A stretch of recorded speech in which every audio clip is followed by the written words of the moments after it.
In this video, I will be going over if selling on Amazon FBA is the safest and best route to go when selling on the platform. I will also go over what can still possibly go wrong if you are selling on Amazon FBA.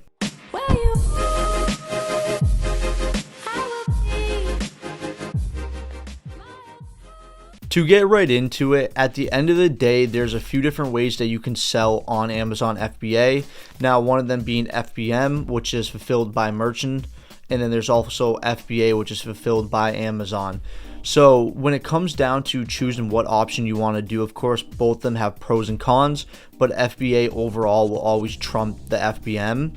Now, it is pretty clear that FBA is most definitely the safest route to go, just because you can't get banned if you shipped, a Walmart box to someone. Even if you're not drop shipping, that's still going to cause a red flag and can get your account shut down.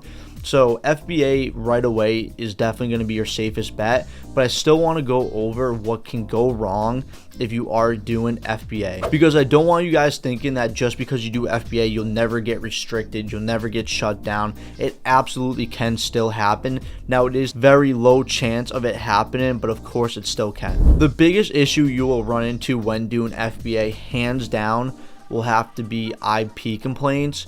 Now, when you get an IP complaint, that is something you definitely want to take serious.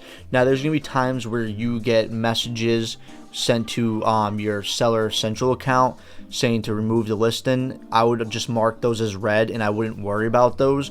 You can also get letters from attorneys shipped to your business address.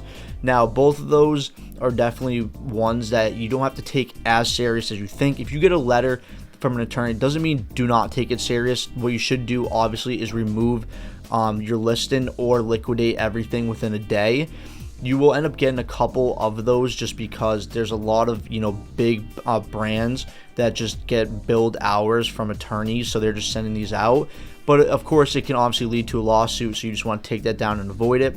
But the messages itself are not a big deal. The letter is still, the reason why I say it's not a big deal is because if you just follow what they want you to do, you will be okay. They're obviously doing that just to threaten it because they just don't want people selling their products.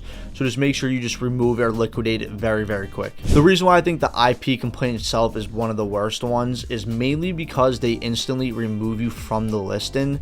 Now, the reason why that sucks is it doesn't even give you that 24 hours to liquidate the products that you have. So basically, you just have to remove those orders if you cannot get out of it. Now, I know a lot of people on YouTube will talk about that when they get an IP complaint that they can't really win the case and they can't keep selling. We have majority of the time been able to win the case, and the only reason why is because we have an actual invoice from a distributor. And on top of that, which really makes a difference, is we have an image of the product that was in our warehouse, so they know that this product is not counterfeit. Because most of your IP complaints will be an IP complaint with a counterfeit, and that means it's just someone just attacking your listing. So when that happens, if you have the invoice and not a Target invoice, I'd rather you not do that. Try to do an invoice from a distributor if you can, if you want to actually win it and keep selling the item to get rid of it. And make sure you have an image of the actual, item in your warehouse.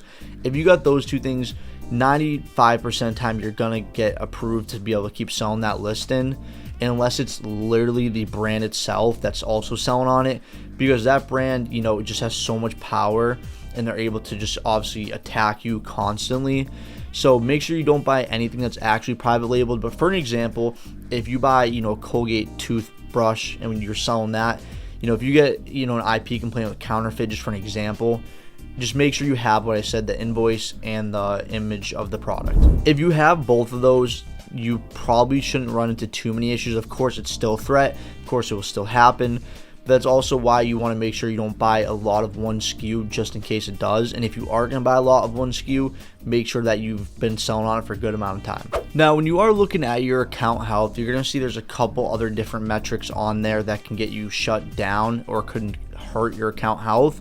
I know there's some that comes down to, with customers complaining about the item you sent in. At the end of the day, that usually will not get you restricted. All it will do is just get you removed from a listing. So if you send in 1,000 units of something, it is best to make sure that that is the exact unit you should be sending in, because if a couple customers complain that it's not the right product, you're going to run into a big headache with that and just obviously end up having to get that inventory returned to you. Removal orders cost a lot of money, so you just want to make sure you avoid that to your best ability. But it normally doesn't get you restricted. What really just hurts the most is IP complaints. Now, to also kind of give you a quick rundown on how the account health works, anything over 200 score will keep you in the green, which you always want to be in. And we found that when we win IP complaints, it only just boosts our account health up over time. We're well over 300 now, which helps us because we can get 3-4 IP complaints out of nowhere, and we're probably going to be still teetering on a good account health, especially when we win. It'll just keep helping. But anything in the 100 to 200 range is just very risky. If you're in there, do everything you can to get back to good, because if you fall below 100, you're not in good shape and you're probably going to get your account restricted. But once you get restricted, are you able to still get it out? Now, we haven't actually literally had an account shut down yet, which is only a good thing. But from what we hear, you can absolutely get out of it. It's just going to be a very big headache, and it all depends on what you did wrong. If you're someone doing FBM and you're drop shipping, you're not in good shape and you're probably, in simple terms putting it, screwed.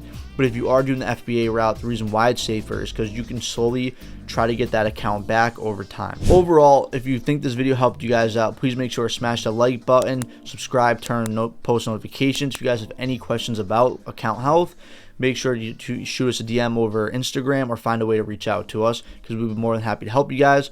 But with that being said, make sure you guys have a good rest of your day.